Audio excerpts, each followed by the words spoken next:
how you feel when there's a movie coming out that you've been excited for months. The trailer's been hyping you up, playing before every summer blockbuster in the theater. And you can almost sense how you're gonna feel when you watch this movie in the theater. And then you go to the theater, all happy, jolly, you've got a jump in your step, and within the first 10 minutes, you realize sir ये तो टट्टी है. Thank you. on popular demand, actually, it's just two people who commented. This is my War 2 rant. Just look at the names first: Aditya Chopra, Ayan Mukherjee, Abbas Tayarwala. Between the three of them, they could have made something truly unforgettable. They still did, but it's unforgettable for all the wrong reasons. Chopra साहब, क्यों किया ऐसा हमारे साथ? अयान मुखर्जी, भाई तुम तो ठीक थे, तुमको क्या हो गया? अब्बास भाई, प्लीज बात सुनो यार. मैं बिल्कुल मानता हूँ, बाप होता है राइटर, लेकिन भगवान ऐसा बाप किसी मूवी को ना दे. Now the first question when it comes to discussing any movie is what's the story? Plot क्या है? War 2 का plot generic random shit picked from all the spy blockbusters that have come ever before this one. Rogue agent being chased by the agency. Another agent starts chasing him. Turns out the agency guy is the real double agent, and the double agent is a single agent. The double agent is working for a global secret organization with plans to destabilize economies around the world and bring in a new world order. But this is all an oversimplification and a streamlined version of the plot. Because in reality, ये movie में आपको मिलेगा action, drama, romance, special effects with a whole load of shit. My honest opinion, I don't think there was a story.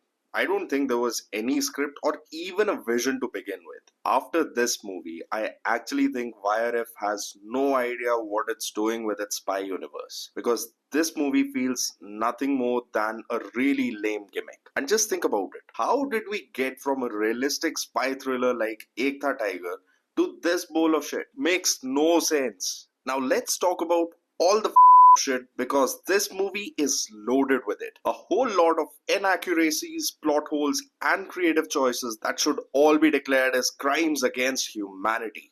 Firstly, NTR Jr.'s entry scene was an abomination. यार ये आदमी को लोग south में इतना मानते हैं, और तुमने क्या किया? तुमने पहले सीन में इसको कपड़े उतारते हुए दिखाया है. वहां एक नेवी का ऑफिसर जो है वो बेचारे के पैर पड़ रहा है, वो भीख मांग रहा है इससे कि भैया मत करो, पर एनटीआर ने सुननी थोड़ी है. और ये सब के बाद एनटीआर ड्रोन से लटक के नंगा सोमालियन पायरेट से लड़ने जा रहा है. What the अभी ये जो चीज थी, इसने ऑनेस्टली दिमाग का दही कर दिया था. ऋतिक ने कियारा के फादर साहब को गोली मार दी just to get entry into that secret organisation.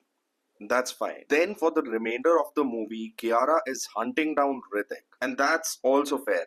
बिल्कुल सही है. But right before the final act, they show that these two, they've dated, they've got a history, they're exes now. Hrithik calls Kiara to meet and he tells her the whole thing. And she just believes him in an instant. Kiara's character is so gullible, she is definitely a terrible fit for Raw, man. Seriously. दीदी तुम 2-3 minute तो ले लो process करने के लिए. ये आदमी ने तुम्हारे फादर साहब को मार दिया. And you're just going to take him for his word in an instant. मतलब ठीक है, उन्होंने your father साहब, he might have been an absent father, पर इतना इमोशनल डिटैचमेंट भी नहीं होता है किसी को, कुछ भी. Okay, now let's talk about that whole mine of Gobar, the flashback, Hrithik and NTR's childhood. Spoiler alert, no, that they became friends as orphans and street rats. अभी इस सीन में दिखाते हैं that NTR and Hrithik turned into thieves and swindlers for their survival. ठीक है, उन्होंने अपना पेट भरना है, I get it. They are caught and finally put into a juvenile detention center. But what comes next almost gave me a nosebleed. नहीं, not even a nosebleed. Actually, मेरी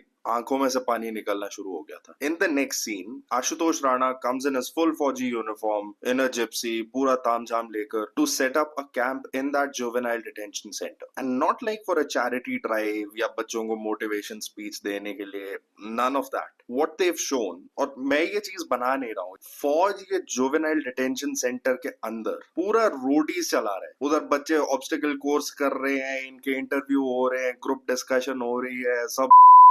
मतलब क्या है यार, इतने बुरे दिन आ गए हैं कि फौज जो है जुवेनाइल डिटेंशन सेंटर में से बच्चे उठा रही है ऑफिसर्स बनाने के लिए. सस्पेंशन ऑफ डिसबिलीफ की सीरियसली रख दी इन्होंने. For those of you who may not know, no other organization in India takes criminal records as seriously as the armed forces. When you send in your application forms for NDA, for CDS, for AFCAT, you have to declare if you've got any criminal records. Uske baad, when you clear your written exam and you go for your SSB and your physical testing, उस time पर भी you have to declare अगर आपने कोई छोटे से छोटा कांड भी किया है जो कहीं ना कहीं किसी थाने में दर्ज है. एंड ये जितनी भी चीजें हैं they are really scrutinize like to establish your character, to gauge whether you're a good citizen of the country, whether you are someone who can uphold the values of the armed forces. And again, छोटे से छोटा कांड भी जो है, when you go into an SSB or you apply to join the army, it puts you at a disadvantage already. और इधर ये बच्चे उठा रहे हैं juvenile detention camp से. छोटी बच्ची हो क्या?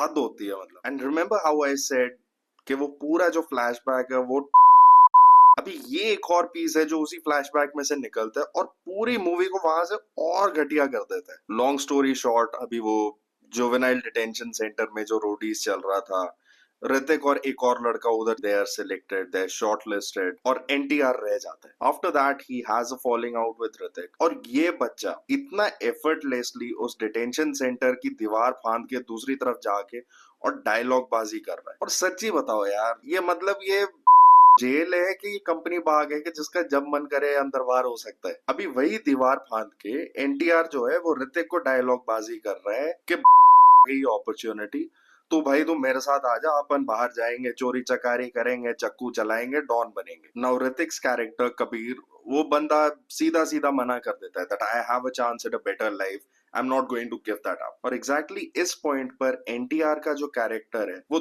2 दर्जन फेंक के मारते हैं. लाइन्स लाइक अब से मैं सिर्फ अपने लिए खेलेगा, अपन सबसे बड़ा आदमी बनेगा, cool bro, you do you. But ये इतनी डायलॉग बाजी के बाद what does that character end up doing? I assume he started going to school, he finished his education, took some entrance exams like an NDA or a CDS or an AFCAT, cracked the entrance exam and all the other tests, went into training, joined as an officer and probably did 5 to 10 years of service and eventually got handpicked by Raw. So I have one question here. कहाँ गई तेरी independent spirit? बड़ा independent आदमी ही बनना था तो ये सरकारी नौकरी के चक्करों में कहां से पड़ा तू? ऋतिक का कैरेक्टर भी तो रोडीज क्लियर करके एग्जैक्ट उसी जगह पे बैठा है जहां तू इतनी बगावत करके अब खुद उधर घूम रहा है. और तूने इतने साल सिर्फ इसीलिए अपने आप को घसीटा कि तेरे को सपना आ गया कि तेरा वो जो बचपन का दोस्त है जिसने तुझे वो अबैंडनमेंट इश्यूज दे दिए, तुझे फिर से वो मिलेगा और तू उसके कुछ मुक्के मार छोड़ेगा. लाइक सीरियसली, अभी ये एक चीज है जो मूवी में बहुत पहले दिखा दी थी इन्होंने. Here's what I think, the studio spent millions on actors' wages. They probably spent a shit ton of money on the VFX, which were terrible by the way. But you could not be bothered with getting a permission from ADGPI Air Force to use Indian Air Force, the right name in the movie. Where Kiara went to this ball, udhar I saw a few of these people on the screen wearing this uniform. And the insignia they've got, it looks like a funny version, and what it said was Indian Sky Force. I mean, just imagine these called the Indian Air Force Indian Sky Force, and I was literally pulling my hair out. Absolute garbage, man. Absolute garbage. And this one was the most stupid thing in this movie. Nihayati Bevkufi. So there's a chase scene in the sea where NTR is chasing Hrithik and they're both in speedboats. And I'm not even making this up. In one frame, you can actually see the Atlantis Dubai in the background. And immediately in the next frame, they are somewhere around Yas Marina. I mean, those two places are almost like 100 kilometers away. Chalo, theek hai, Dubai ka Abu Dhabi kar diya. No problem. But that's not even the worst of it. There is a ramp. वो boat launch करा के ये एकदम यास Marina F1 circuit के अंदर land करते हैं and suddenly इसकी स्पीड बोट जो है it's got wheels on it and it's got like a NOS boost behind it. Just stupid as I admit. A lot of us in the theater were laughing our asses off like maniacs. But in reality, on the inside, I was actually crying. मेरा मन असल में दुखी हो गया था कि यार ये क्या कर रहे हैं. Alright, so those were the inaccuracies and the smaller details that they didn't pay any attention to. But there's a lot more to this film, right? about NTR. I don't think I just had a problem with the character. I also had a problem with the actor. Because throughout the movie, ये आदमी अपना नाक ऐसे चढ़ा रहा था जैसे ये constantly किसी का सूंघ रहा है. And his dialogues are all either utterly chapri or using these weird, irrelevant pointless football analogies all the time. छपरी डायलॉग की बात करता हूँ सबसे पहले. अब ये बताओ, ये आदमी ने पढ़ लिख लिया, ये आदमी ने एग्जाम क्लियर किए, ये आदमी ने अपनी ट्रेनिंग पूरी करी, और मैं आपको बता रहा हूँ दुनिया में फौज से बेटर ग्रूमिंग कोई और ऑर्गेनाइजेशन नहीं दे सकता है. And that is a fact. वो सब के बाद यह आदमी ने 5-10 साल सर्विस करी एज एन ऑफिसर, और इस सब के बावजूद ये आदमी में कोई फिनेस नहीं आया है. ये आदमी के बोलचाल में कोई इंप्रूवमेंट नहीं आया है. इसकी वोकैबुलरी में कोई इंप्रूवमेंट नहीं आई है. Unbelievable. And now the football analogies. मैं बेंच पे नहीं बैठूंगा, मैं पास नहीं दूंगा, मैं खुद अकेला गोल मारूंगा, पास दे दो मुझे, मैं स्टार प्लेयर हूँ. अबे खा तू साले का खोपड़ी तोड़. एंड अब्बास टायर वाला, प्लीज भाई थोड़ी एफर्ट चाहिए होती है स्क्रिप्ट्स में. This is really not your level and this is really not your calibre.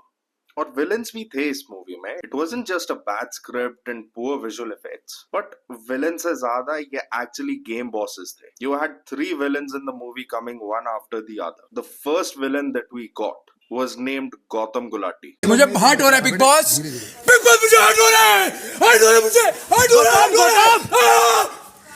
मुझे गौतम रिलैक्स. काम बच्चा हंसी है यार, गंदी लड़की यार. बस नहीं गंदी लड़की है. ओए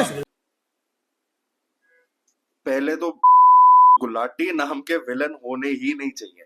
गुलाटी जैसे सरनेम के साथ वो विलन को कौन सीरियसली लेगा. जैसे ही उसने अपना नाम गौतम गुलाटी बताया, मेरा पूरा थिएटर जो था वो की तरह उधर अपना पेट पकड़ के हंस रहा था. मतलब कहाँ से इनको ये आइडियाज आ रहे हैं, इनको कहाँ से ये क्रिएटिविटी इनकी जाग रही है. अभी चलो, गुलाटी साहब का फर्स्ट एक्ट में काम खत्म हो गया. गुलाटी साहब को इन्होंने मार दी गोली, काम खत्म. फिर पता लगता है कि वो गौतम गुलाटी जो है वो असली विलन नहीं था. The real villain is a minister sitting in the parliament who has his eyes on the prime ministership, and this character was played by Varun Batola. Again, not a big fan, but okay. अभी उसको constantly इतना influential minister बताते हैं, इतना build up देते हैं, डर लगने लग जाता है कि ये आदमी प्राइम मिनिस्टर बनने के बाद न्यूक्लियर बम ना फेंकने शुरू करते. But what happens precisely 10 minutes after they say that he is the main guy, ये आदमी he goes to somewhere in Europe for a convention. He is in a cable car. पूरी इसकी security detail जो है वो plan out हुई है, but when he is in that cable car the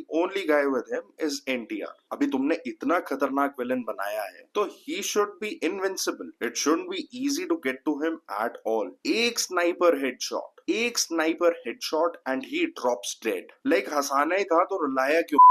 ठीक है, दूसरा विलन भी इधर खत्म. अभी बच गया एनटीआर. एनटीआर का हो गया promotion, he becomes the main villain. Okay, NTR बड़ा आदमी बन गया है.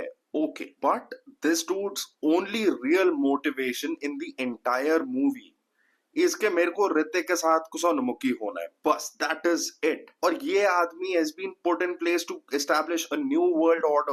Like, are you kidding me? And precisely that's what happens for like 20-25 minutes straight. कहीं एक बर्फीली गुफा में एनटीआर बैठा है, ऋतिक उसको मिलने आता है, दोनों एक दूसरे पर चाकू, छुरियां, आइस पिक्स जो हाथ में आ रहा है चला रहे हैं. And it was a terrible fight. I wouldn't have minded if it was a good fight that went on for 30 minutes. If it was a good quality fight with good coordination. This one wasn't. Abhi, of course, Hrithik is the hero of the film. He defeats NTR, almost kills him, but then also saves him. ठीक है, cool, all up for it. But what happens next is just pure shit. कोई सिर पैर नहीं है. They just did it because they felt like this is what we should do. Hrithik not only saved this terrorist, but he teamed up with him to go around the world globe-trotting to take down other heads of that secret organization. And they're having a full-on bromance. Like, bro, if you're a patriot, did it never cross your mind that this dude was hell-bent on taking down India? He's a traitor, he's a spy, he is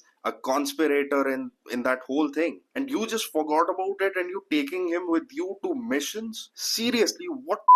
Dude, I'm tired, man. मैं seriously थक गया हूँ, नहीं होता है। और ना story थी, ना ढंग के डायलॉग्स थे, ना बढ़िया कैरेक्टर्स थे, से वीएफएक्स थे, एक्टर्स की एक्टिंग नहीं निकल रही थी, एनटीआर की ओवर एक्टिंग नहीं रुक रही थी। Honestly war 2 wasn't a movie, it was a scam. अभी तक मैंने बहुत गालियां निकाल ली, बट अब थोड़ी सीरियस बात बोलूंगा। बॉलीवुड नोज कि इंडिया की ऑडियंस मेजरली स्टार्स के पीछे ही भागती है, and that's the reason Bollywood doesn't pay attention to anything else now. The quality of cinema in India has been constantly going down, and it scares me to think that one day Bollywood might go back to the mid 80s with trashy B-grade, C-grade films, might just even cease to exist. Cinematic arts dying at the hands of capitalist studio runners. They're constantly giving us not mediocre, but downright terrible movies. It's almost like they don't even put in the bare minimum effort to give us something